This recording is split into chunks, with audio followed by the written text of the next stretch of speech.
Bonjour à tous et à toutes, je reviens pour le 6e épisode de ma série sur le porno queer et féministe.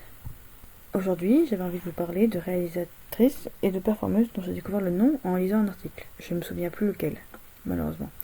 Mais je suis assez contente d'apporter ma petite lumière afin de faire un peu mieux connaître les trop mésestimées figures du féminisme X actuel.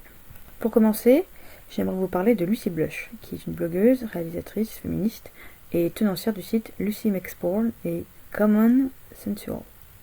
Ces sites payants se veulent porteurs d'un porno inclusif, ouvert à tous, dans lequel diversité des corps et plaisir riment avec respect des identités, de genre et des sexualités. Ils s'opposent au porno mainstream en ces termes. Je pense que le porno mainstream est devenu ennuyeux et que le pornorama manque désespérément de sexe beau, rafraîchissant et naturel, auquel le public puisse s'identifier. Le porn, ce n'est pas montrer un acte mécanique, mais déclencher des fantasmes intimes et provoquer du plaisir.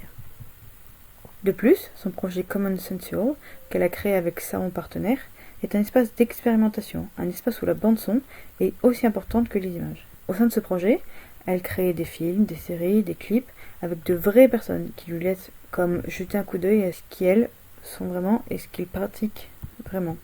Deuxième personne dont j'aimerais vous parler, c'est Paulita Papel. C'est une performeuse, productrice, mais surtout la gérante du Porn Film Festival, qui se déroule tous les ans à Berlin. Et du coup, je vais vous parler plutôt du festival, qui est un festival de porno alternatif et indépendant, créé en 2006, qui tourne autour des problématiques des sexualités, de la politique, du féminisme, des expressions et des identités de genre.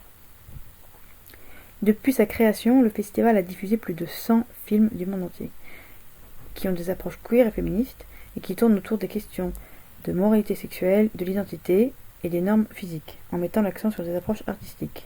En plus des projections, le festival propose des discussions, des lectures, des workshops, des conférences, des expositions et des performances.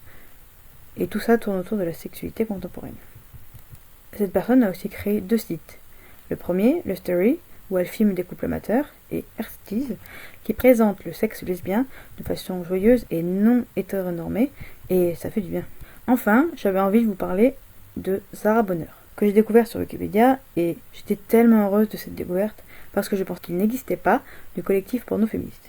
Du coup, il s'agit d'un collectif performatif, lesbien, féministe et queer, qui a été fondé en 2014, composé de Rachel Borghi, qui est une géographe, une maître de conférence à l'université de la Sorbonne, et de l'activiste féministe Sylvia Corti, aussi connue comme Slavina.